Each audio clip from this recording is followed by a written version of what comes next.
So the discussion today is kosher, which is handy because you're all eating kosher food, which helps if you're going to be discussing that. And actually it appears in this week's Torah portion, which is called Shemini, where many of the laws of kosher are founded. What I want to do is just do a quick run through of all the, well, it's not my idea, the Torah itself does it, of all the kosher animals, what kosher represents, and the reason for kosher as well. Okay? What is the reason we even have this mitzvah? So let's start by saying that kosher, the reason for kosher is not mentioned in the Torah, meaning it doesn't say stay healthy and keep kosher. Nowhere in scripture, anywhere does it make that connection between healthiness and being kosher. We all know people who can eat kosher food and yet be very, very unhealthy. Okay, there is no connection. There is a mitzvah to stay healthy, by the way, in general, but kosher is not connected to it. The reason for kosher, we're going to wait a little bit, about 20 minutes, so we get to that point. But let's just run through the laws. What makes something kosher or not kosher? So, first of all, what does the word kosher even mean? Fit. Kashir. Right, fit for use. Fit for use, right? It's not actually food. It could be tefillin or kosher, or mezuzah is kosher. It's fit for use. It's right. It's done correctly.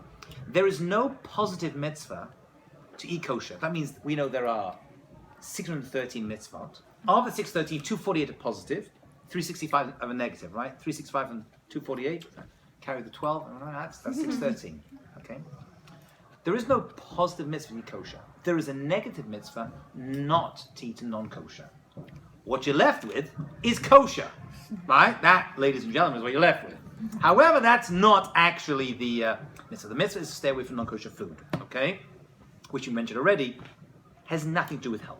We'll see, there is one commentator who makes a certain reference to health when it comes to kosher food, but we'll see what he could actually be talking about. So let's just run through the laws as they stand. So let's start with animals. What makes an animal kosher?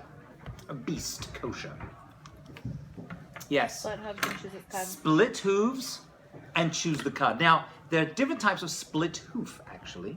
Some split hoofs, right, are split, yet they have a webbing underneath. Anyone know an animal that has a split hoof, but has a web underneath? A camel. A camel, right? It has a parasite, but it's not completely cut right through.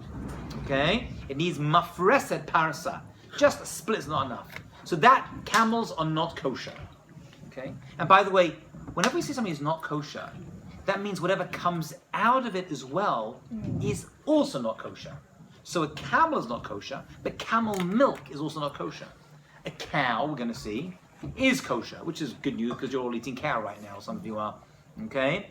But cow milk is kosher, and so on. Okay? Goat is kosher, so goat milk and goat cheese is kosher. Pig, kosher or not kosher? Not kosher. Not kosher. You sure about that one? Yeah. You're right. Pig's not kosher. How did you all know that? Pigs are not kosher. And then pig milk is not kosher as well. Are bees kosher? Are bees kosher? No, they are not. There's chairs over here, peoples. Don't be shy. Come.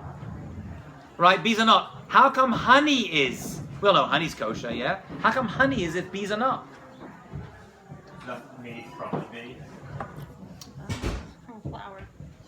Right. So the bee processes it, but the bee itself is not coming from the bee. The bee is processing that which is, and therefore honey is kosher, bees are not. So you get the general idea. Fine. Now the Torah mentions a number of animals specifically. The one which most of us are familiar with is, of course, the pig.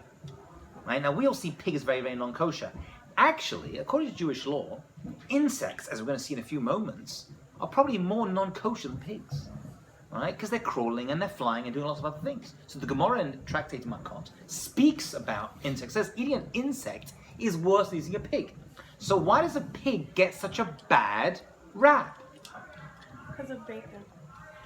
Right, bacon comes from pig, that's true. So let's make it clearer. Why does bacon get such a bad rap? And pork? Because we don't want to eat insects, but bacon is much more tempting than a fly. Then why not camel? I don't. People eat camels and other animals. Why are we picking on pigs? And by the way, people do eat insects. Sure. Oh yes, go to many cultures, they'll They will, oh yeah, and even now you have these novelty, you have these like insects and candies and stuff, and candied locusts and ants and grubs and lots of delicious little creatures. So pigs are the only, by this is fascinating, the Torah itself tells us, and actually makes a prediction, which is really weird, because if the Torah was man-made, which it wasn't, there was no way the person of the Torah could have said this. But it actually says that pig is the only creature that, do you know, has a split hoof, but does not chew the cud. And the Torah says that's going to be the only creature like that, which is a big prediction to make, because they could have found some animal somewhere in some jungle, some forest, some, I don't know, backwater country somewhere that actually has one side, not the other. But the Torah predicts this. That's interesting of itself. But we don't like it. You see, the pig is a hypocrite. Why? Because it has one trait. What's that trait? The split hoof. So on the outside, it's saying, I am kosher. But inside, it's not chewing the cud. And therefore, it's not being honest with the people who see it. Now, there was an episode of a show that I don't watch, but my wife told me. My wife is obsessed with medicine. She's an accountant. She's very smart, my wife. She's a CPA, right? But she actually is in love with like doctor shows. So she has this thing.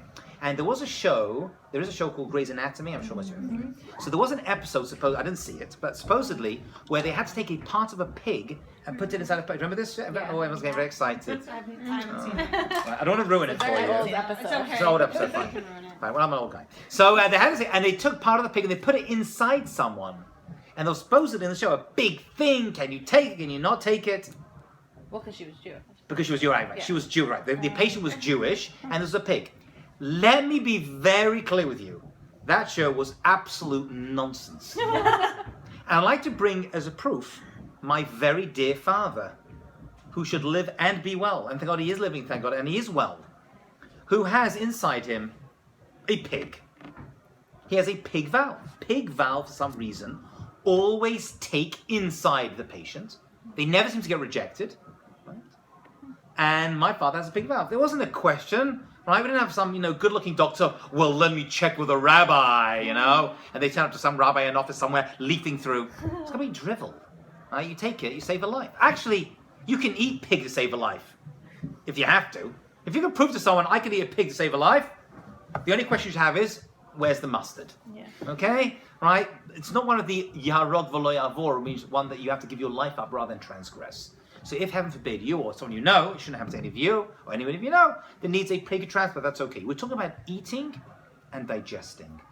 That's what we're talking, not taking bits of the animal in order to save yourself. Okay? If you want to wear lizard shoes or whatever, I don't know, snake skin, you could do it. Okay? Ethically, you may have a problem, but in the world of kosher, it is not a problem. By the way, as a side point, I'll mention, because people will get very excited over here, there are separate laws, which are called Sar Balei. You cannot bring distress and pain to animals. That's another area, and animals have to be treated well and respectfully. Okay, fine. So that makes the animal kosher. Split tooth, chews the cud. Chews the cud means basically goes into one stomach, comes back up again, right? Chews the food again, it goes into another stomach, and again moves into the waste product area. Okay? That's got 4 stomachs, right? Ruminants, it's called. Goes into 1. Number 2 goes back up to the mouth. I see animals chewing all day that they're not eating. Like the old people in synagogue, they're just chewing all day. I don't know what they're doing in there, but it was chewing on something fine. So that makes the animal kosher. Let's do fish. What makes a fish kosher? Fins and scales. That's actually a fishmonger. They still have that expression in America. Yeah. A fish store called Fins and Scales in England, we used to go to and frequent. Okay, now here's an interesting fact about fins and scales. If a creature has scales, it always has fins. But if a creature has fins, it doesn't necessarily have scales. I'll say that again. If you got scales, you must have fins. If you have fins, you don't necessarily have scales. How's that possible? That means if an animal like a shark has a fin, but it's not kosher, it has no scales. Okay? By the shark fin soup, which by the way is a complete animal cruelty. Right? I'm not one of these activists for any of this kind of stuff, but happens to be. They just literally cut the fin off and throw the animal back in, it just sinks. It's disgusting. Yeah. That is Sar Balei. Right? You cannot drink. Oh, it's also not kosher, by the way, as a side point. Okay, but you cannot do that. It has a fin, but it has no scales. Therefore, it's not kosher. But if you were to be in a supermarket, one second, my darling. If you were to be in a supermarket and an animal is cut up and you can't see what the animal is anymore, it's been cut, has been cut off. You can't recognize it, but it's got scales on it, and since it's been skinned, there is no fin. You can actually technically buy that fish because it's got scales on it. Because if it's got scales, it must have a fin. What fish being swordfish? I was just thinking that. So there have been certain questions over the time that came up. It's been a little unclear. There have been many, many exceptions to the rules that have come up over history, but we say no, that is not okay. Wait, why is swordfish not kosher? Yes, swordfish is not kosher. But I mean, why is swordfish not kosher? It does not have scales. It only has a baby, has fins and scales, and it loses them. Right, it loses them as it gets older. Oh, there's also the flying fish. One fish in the water does, when it gets out of the water, it doesn't as well. What? What's that one called? Another one as well. Yeah, we said no. Right, as a child it does, that's it. And as an adult it does not. I'm trying to think. Can you eat a baby swordfish? No, you cannot. Yes. Why can't the rule just be if you have scales? Like, isn't the fin part of the law not Is it? necessary It's then? actually it's obsolete. Yes. But the fins are part of it. You still see it has to have fins and scales. It's not period of a kaskeset. That just seems like extra laws. It's an extra identification, not an extra law. Extra identification. If you were to find a creature that had scales and no fins, it wouldn't be okay. By the way, back to the pig for a second, since we're on the topic. What is the Hebrew word for a pig? Chazir. Chamor is a donkey. Chazir is a pig. Right? Donkeys are not kosher. And therefore donkey milk is not kosher as well. What does the word chazir actually mean? Lachzor means to return. Why would the word for pig mean to return? They say, now this may be metaphorical, and there are others that say that at the end of days when Mashiach comes, the pig is going to become kosher. Now some say this is a reference to a certain group of nations, which we refer to as Edom, the Romans, who they say take on certain traits of the pig, look kosher as a society, but actually are not, because internally they're not, and they're going to return. But some say no, it's actually referring to pigs, and there's going to be some change in the pig that actually makes it kosher, which means when Mashiach comes, you can have a ham sandwich, which personally, I'm looking forward to. I have no problem. I don't not eat non-kosher because it's disgusting. Actually, the Gomorrah says, Rabbi Gamliel says, you shouldn't say, ugh, that's disgusting. I wouldn't eat that creature because it's not, it's disgusting. That's why I don't eat it. It's disgusting because it's not kosher. You shouldn't say that. We should say, you know what, I'd love to eat that. That Big Mac looks good, right? That big steak from that fancy steakhouse, right? That looks really, really good, but I can't eat it because it's not kosher. Right? The problem is if the whole reason is, ugh, it's disgusting, and that's not the reason of kosher. It doesn't say don't eat this creature because they're disgusting, right? It says they are tameh. Now, tameh means impure elsewhere. Tameh in this context of kosher doesn't mean impure as it does elsewhere. It actually means that we cannot eat it. It's impure for us to eat. Okay? So that's the fish question, that's meat. Let's do birds. Now, birds is tricky. Birds is actually tricky. Why can we not eat birds? It's a list. It's a list of how many? 20. The total is 20 birds that are not kosher, which means all the other birds are kosher. There's a problem. There's a big dispute exactly what is part of this 20 bird list and what isn't. We have the Hebrew, but there's many interpretations. You have Rashi and the Chesed, and all the commentaries, Tosfos, and backwards and forwards, the Gemara is full of it, and you study it, and I went through these, and it's very difficult to know what actually is constituting this bird and what isn't. Let's give you a practical example of this. When many Jews came to America, they found an interesting bird that was very prevalent over here, which supposedly did not exist in the old country, called a turkey. Buck, buck. Okay. And they were like, well, is this bird kosher or not? And there was a big dispute at that time, early when can we eat this bird or not? Any of you getting nervous right now? Am I going to ruin your Thanksgiving? So the answer ended up being that they said, so I said, how do you know whether it's kosher or not? Because the list is unclear. You need to have what's called a mesorah, a tradition. You needed a tradition of what is and what isn't kosher. Okay? So there wasn't a tradition when it came to this particular bird. Or maybe there was to some people and not to others, and the new people who came here who never had the turkey before had this problem. So what exactly they do They said, well, it's probably related. There was a tradition from some communities eating turkey, and therefore they said, it's okay. I do happen to know some people who within their families will not eat turkey. They won't say it's not kosher. I believe one of the Rosh Yeshivas at Yeshiva University, his family tradition, we don't eat turkey. Turkey is 100% kosher. No problem. That's his family tradition. That's what he does.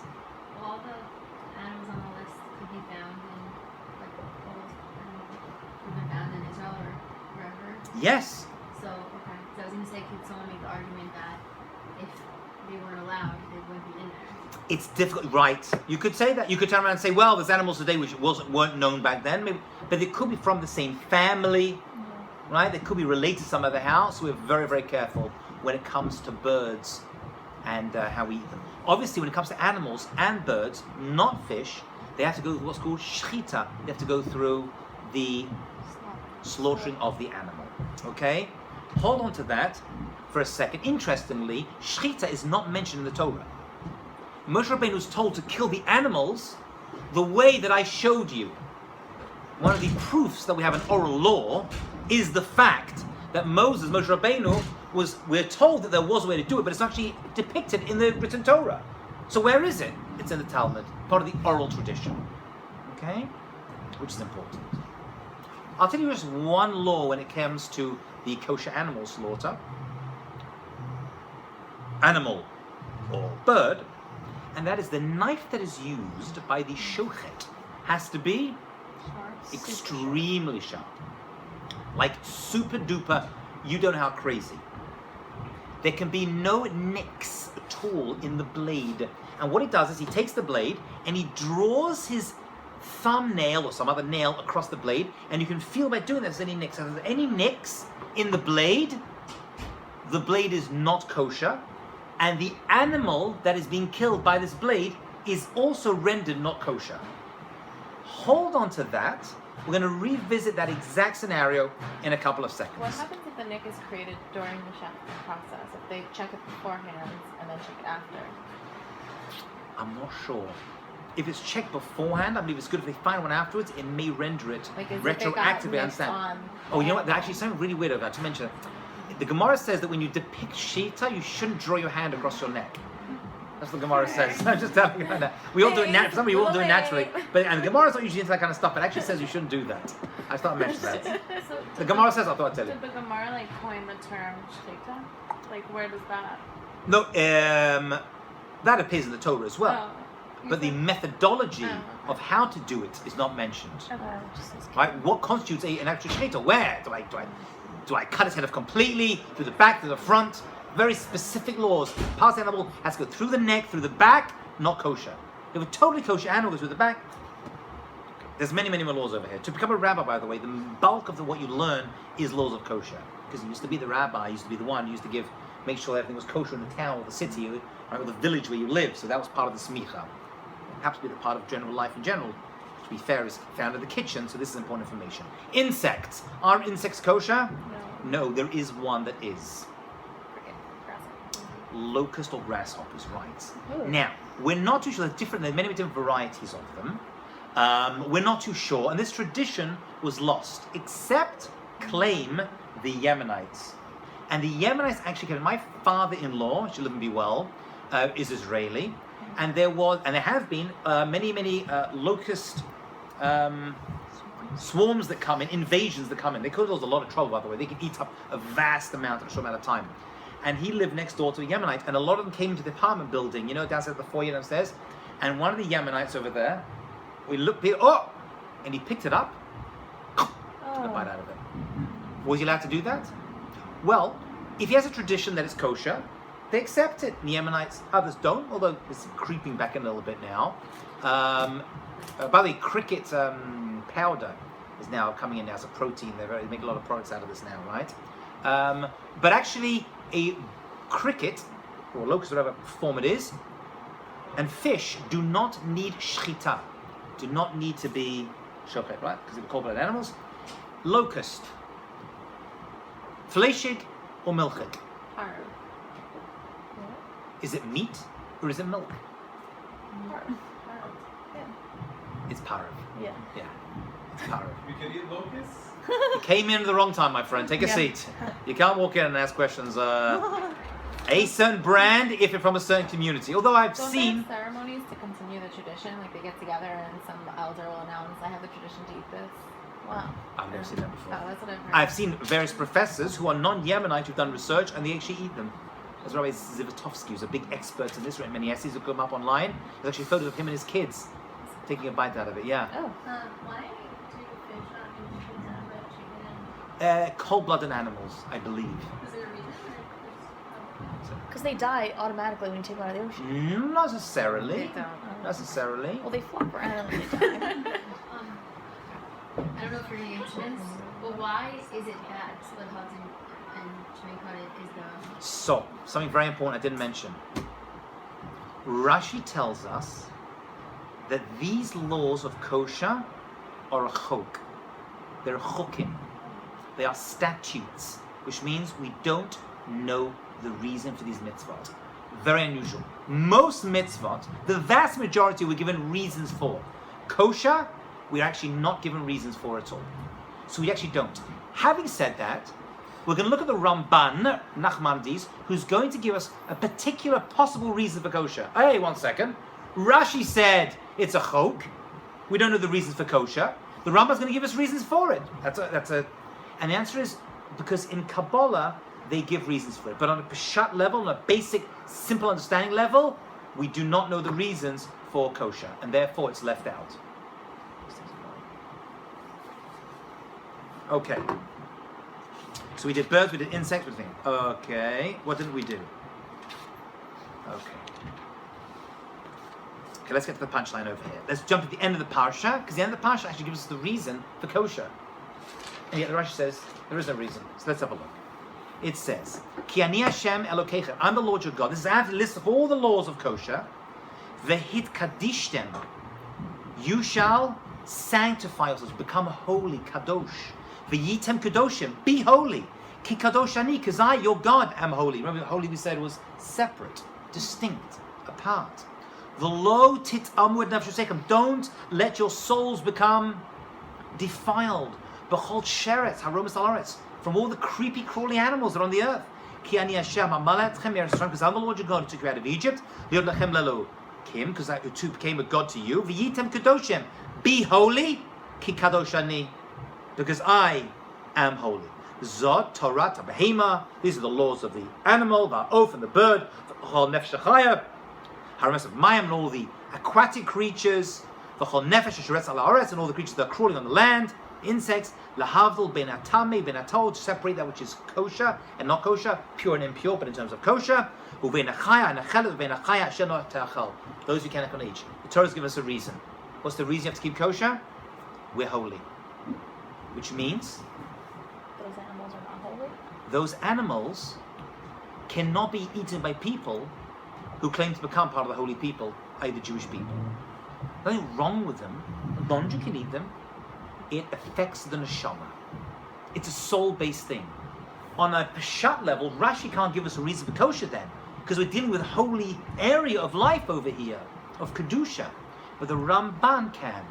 And the Ramban and the Kabbalists give a few interesting hints. People disagree, as they do with Kabbalists in general, but he makes an interesting thing, and he talks about the birds.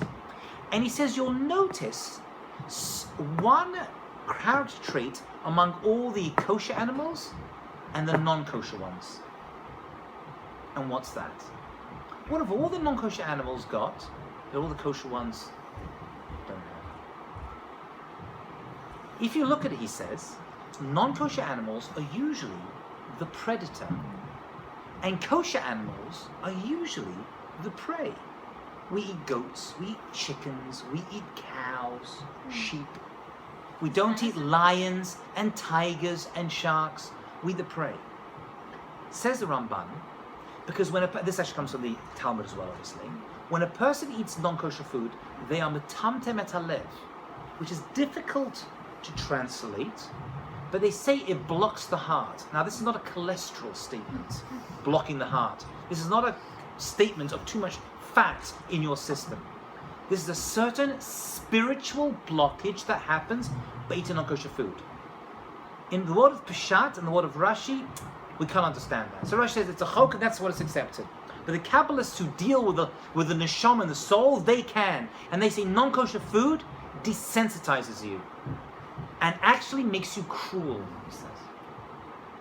Therefore, says the Ramban in a famous treatise, we don't eat those foods. Interestingly, there is a bird which is considered not kosher called the chasida.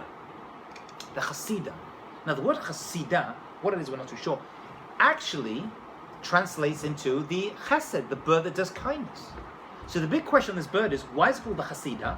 Because it does chesed towards its young. It's very, very caring towards its young and other parts of its family. So they say, but why is it in the non-kosher list? Should be in the kosher list. And they say, because it's cruel to other birds. But it's only good to its young. We Jews don't like that. It makes itself, and it's part of the non-kosher list. Fascinating. Let's go back to something I mentioned before. The Rambam, who was they call him the rationalist, no Kabbalah, the rationalist, had a very strong connection with the Yemenite community. The Yemenites follow the Rambam, lahalacha, according to Jewish law. Right? If there's a dispute with the Rambam also, they go to the Rambam. We follow the Shulchan Aruch, okay? Who goes the majority of the Rambam, the Rif, and the Rosh. Okay, which sometimes we do follow, sometimes we don't. The Yemenites, why? Because he saved their lives spiritually. They had many questions and problems. They sent to the Rambam, he saved them. There's a very famous documented story of the Rambam. And he was contacted by the community in Yemen. And by the way, to this day, they still follow the Rambam. The Rambam for the Yemenites is, kadosh. I'll give you just one side point over here. You know, we Jews, we wash our hands before we eat bread and we don't talk.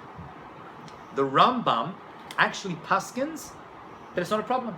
It's not hechsachadat. You're not actually making a separation. You're not going to forget you just washed your hands, and therefore you can speak. Yemenites, they talk normally in between washing hands. I used to go to a rabbi in Eretz Yisrael when I was at Bachar in Yeshiva. His name was Rabbi Sharabi. I used to go for lunch. I would wash. I couldn't say anything. He'd be like, "You can't talk, but I can." He'd have a conversation, whatever he wants. Not even related to the meal, just like just keep talking. Because he goes to the Shita, the Rambam. So the Rambam's contacted by the Yemenites. They contacted him and said, many of our kids are going off the derech. Many of our Jewish kids are leaving the fold. What can we do? The Rambam wrote back a couple of pieces of advice, and then he says, check the shochet's knife.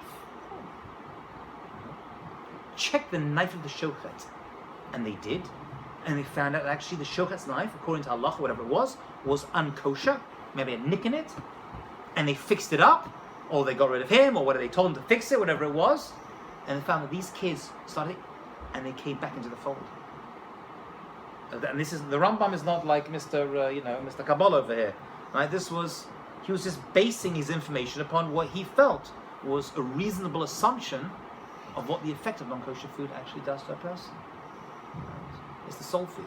So I wouldn't say you are what you eat, because I eat cows and I'm not a cow. But I think you can say what you eat impacts who you are. It affects you. Your body? Not necessarily. The Rambam says a person can eat kosher their entire life and be disgusting. The Ramban says a person can be a naval b'reshut Torah. They can be a disgusting person and follow all the laws of the Torah. Right? They can eat 20. We discussed the idea of kadosh. You can eat 20 pizza pies. They're all kosher. Right? Drink 5 bottles of wine, but you're eating 20 pizza pies. Drink 5 bottles of wine. You're acting disgustingly. But they're all kosher. Laws of kosher are not broken. But being a mensch you have, or being kadosh according to him, which is his own mitzvah according to the Rambam. So that's the Rambam. And that is how the Rabbeinu Bechai and other Kabbalists try to incorporate the idea of Kedusha when it comes to kosher and non-kosher food. Thoughts, comments, ideas on anything we discussed so far? Yeah. Could you just elaborate? You said that like eating non-kosher desensitizes us. Yeah. Somehow spiritually, non-kosher food, we're not sure how, because we're dealing with the soul over here, and we're discussing soul food, but somehow in some way, non-kosher food is blocking our sensitivity to spiritual matters. That's how they understand it. Somehow it's doing something, right? And therefore we're forbidden to eat non-kosher food. Yeah. If they kill an animal and then they realize afterwards there was like something wrong with the knife, can they give that to somebody non-Jewish? Absolutely.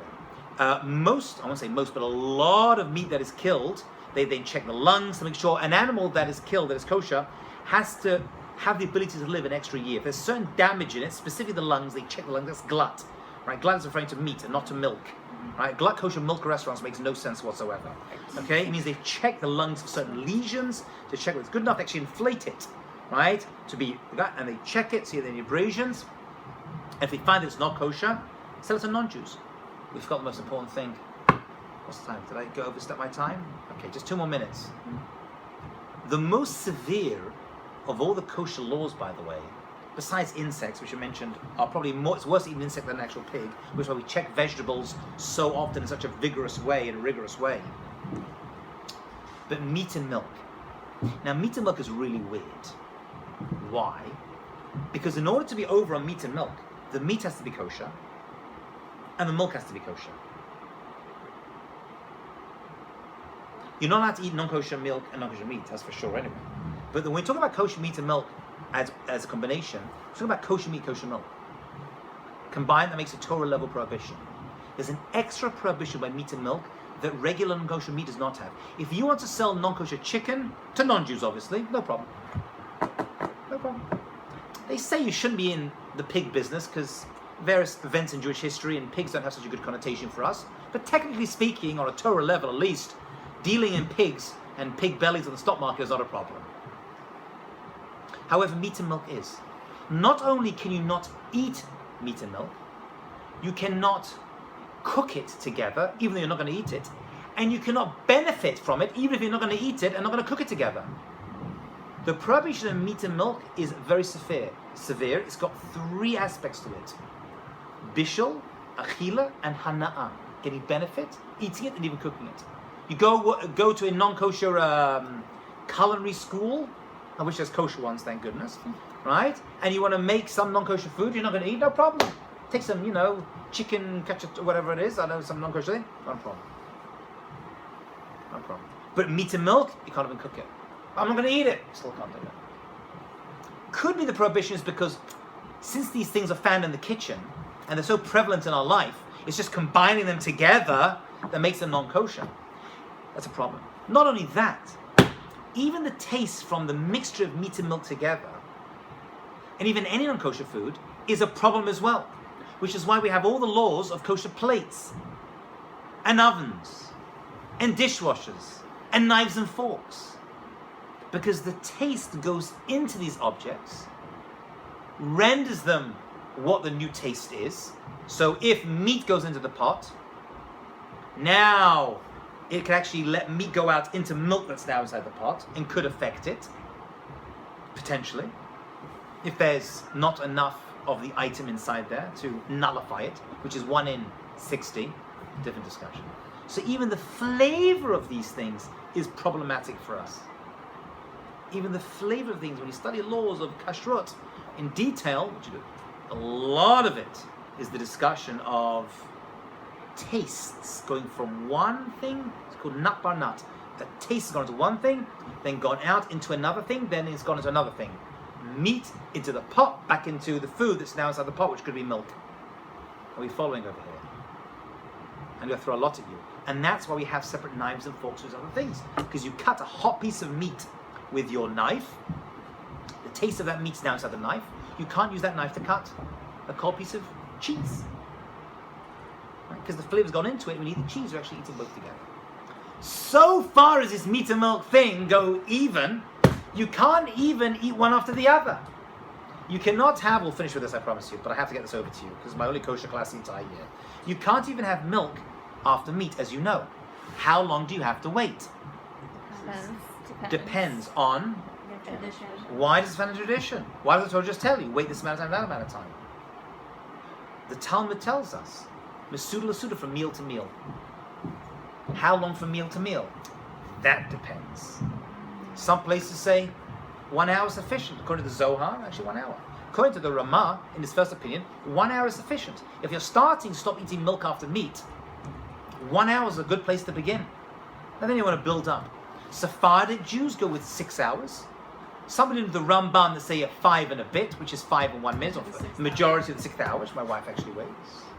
German Jews, Yekis, do 3 hours. That's a later invention. You don't really see it written anywhere.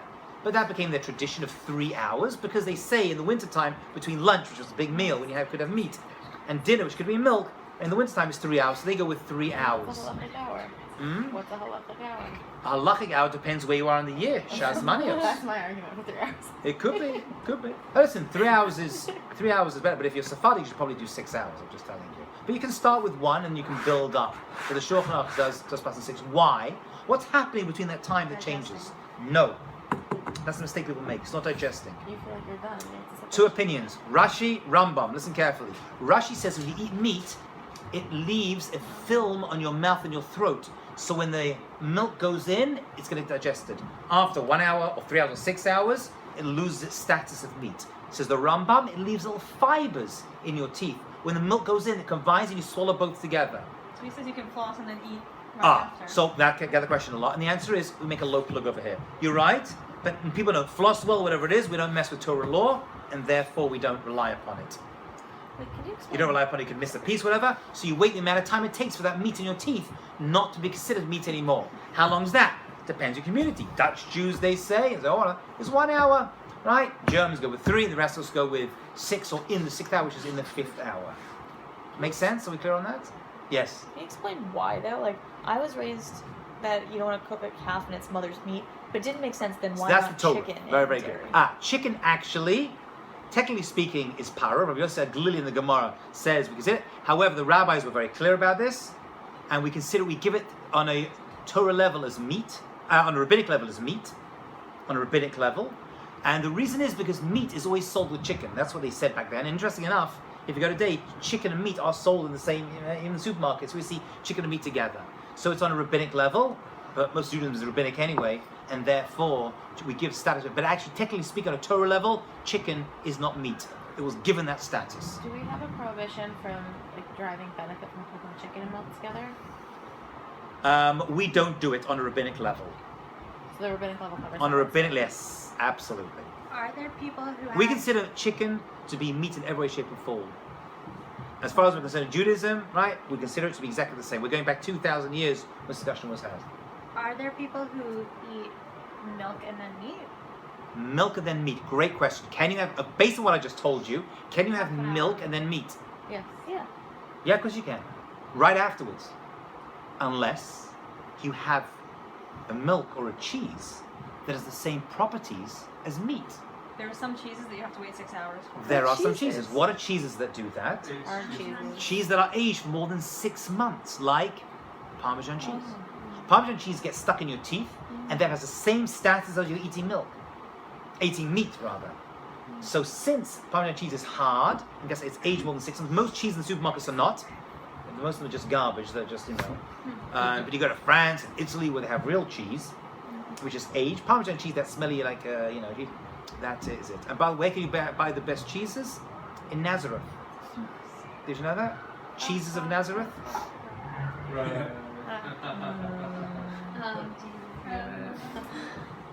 She's still thinking on that one. Cheeses of Nazareth. Oh, and Okay, I'll get you later. All right. Yes. You know that guy who just resurrected? Is like shrimp like kosher? Because it's considered. Shrimp is not kosher. It's an aquatic creature. Lobster. I know Jews love their shrimp. They love their lobster. They're going to the restaurants. They're putting on all the gear. They're putting on the pajamas, and they're cracking and hocking and scooping and doing pictures on Facebook everywhere. No. Crustacea. So it sounds good. No. By the way, some say there is an opinion that says we know these foods are unhealthy. There are others that say that. Some say, you know what's fascinating? The reason it's unhealthy is because it's not kosher, not the other way around. It's got that status, and therefore it's a bottom feeder. There are others who understand it that way. Its spiritual contamination actually makes it into a unhealthy creature. But we don't not eat pig because of trichinosis, right? It's nothing to do with that. If you could prove that pig is the healthiest creature to eat, you still couldn't have it. So don't waste your time. What are like reptiles and stuff like that? Where would they fall under? Creepy Like, what is their reason for that? Creepy crawly creatures. They base them on the insect reality. Also totally not kosher. Yeah, no. Why is it worse to eat an insect than There are various extra prohibitions. Creatures that walk and fly and crawl and creepy crawl They're added on. The Gomorrah adds on the various prohibitions for each one of them because it lists them all separately, and therefore insects actually fall into more categories of non-kosher than pig. It's actually like a whole bunch of prohibitions. Pig is just pig, right? It's totally forbidden. But insects fall in more. Yeah. So you're supposed to have different utensils and dishes for meat and dairy. That is correct. Can you store them together? Yes. Oh, very important. When it comes to meat and milk, let me give you the general thumb rule, which will summarize my entire rabbinical ordination in 1 minute. In order for meat and milk to be a problem, it has to be hot and liquid. Meaning, if cold meat touched cold fish, right? Somehow you just separate it and wipe it away, and maybe take the layer that's on it, but it's okay. If hot meat pot full of hot meat and hot milk pot touch each other, not a problem, because they're hot but they're not wet. You need to have heat and liquid for taste to transfer. Heat and liquid for taste to transfer. So if my piece of milk went into my cholent, the milk becomes hot, right? And therefore it mixes in. Now if there's 60 parts cholent to the milk, it is batal b'shishim, nullified in 60, and that cholent is kosher, and you have to eat it. You can't just throw it away, oh, I'll be pious. You must eat it. It would be a travesty not to eat it, just throw away the food. Bel tashchit. So can you use a meat knife on cold dairy? Technically, but we don't. Because you end up washing that knife afterwards, but if it were to happen, it would not be a problem. You just wipe it off, rinse off with cold water, it would not be a problem. And this moves to a lot of other areas. That makes dishwashers. What about a dishwasher? Do you need separate meat and milk? So, generally speaking, we say yes. But some Sephardim are lenient, actually, when it comes to this. And they say, well, what's the problem? Well, the plate is inside the... Oh, I forget dishwasher, more important. How come you're allowed to eat a hot kosher meal on a plane? It was cooked in a non-kosher oven. There's no kosher oven on every plane. You know what I'm saying? Etihad has not got a kosher oven. Actually, I don't get it. Twice. Double wrapping protects that food. Right? Which is a good thing to know. If you have a non-kosher oven and you want to warm something up, you double wrap it. Like a microwave. Microwave, you double wrap it in plastic. Yeah. Right? In an oven, you'll double wrap it in aluminum. Right? That's why it comes with one plastic wrapping of the entire thing. Then if it arrives unwrapped and the guy says to you, it was wrapped, you can't eat it. It's happened to me a number of times. The plane staff are trained to know they present it to you double wrapped. The hot food. Double wrapped. So what about dishwashers? So dishwashers, what's the problem over here? So let's go through this together. Let's work through this together now. I got my plate. How you pass them on this is up to you. You have to speak to your LOR about this. Your local Orthodox rabbi. Okay? The plate is inside. And now you have a hot jet come in, hits the plate. The plate's got little particles of meat on it. Okay? And then they come along and hit the walls of the dishwasher. Then you have milk plates inside there as well. It could be that bit of meat now hits the milk plate. The hot jet comes, heat and liquid in both, and injects that bit of meat into the milk plate. The taste has now got in there. If you use that plate within 24 hours, if it's hot, it could become a problem. So what about the argument? You with me? Yeah. So you could say, well, 1 second, and there are those that say this, since dishwasher liquid is thrown inside, it nullifies all the taste. It nullifies all the taste. There are some people, and there are people who rely upon, it's fine, who rely upon this if need be, who use dishwasher for meat, and then afterwards for milk, but not at the same time. Okay, that would technically work. Most people do not rely upon that. They have separate dishwashers, if possible. So the argument that you have to have time between eating because the meat could rub off in your mouth. Lose its, yeah. But your mouth isn't hot. How True, come? but it's still there. It's still there. Here you have actual mamashit, not the taste of it. You've got the actual thing there. Either the grease or you have the actual meat inside. It's not the just taste of it, but now it's the actual thing itself. Okay. In a plate or a knife or a fork, after 24 hours, the taste is gone, by the way. So when you kosher your house for Pesach, which is what you're doing, you're clearing out all the chametz, you rely upon this 24-hour thing, and then you burn things out and you... Yeah.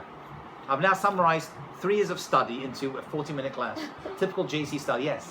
But can you explain why no milk and meat? What's the reason? Chok. Oh, there's The Torah says, the Rambam says, it's a cruelty thing, right? And we include all meat. It's a kid in his mother's milk, and we Yeah. include all milk and all meat in the prohibition. But it's a chok, it's a statute. We've not given a reason for it. And the Kabbalists will say, well, if you eat it together, there's some cruelty by doing that act. It's going to affect your neshama. Yeah. That's how the Kabbalists will understand it.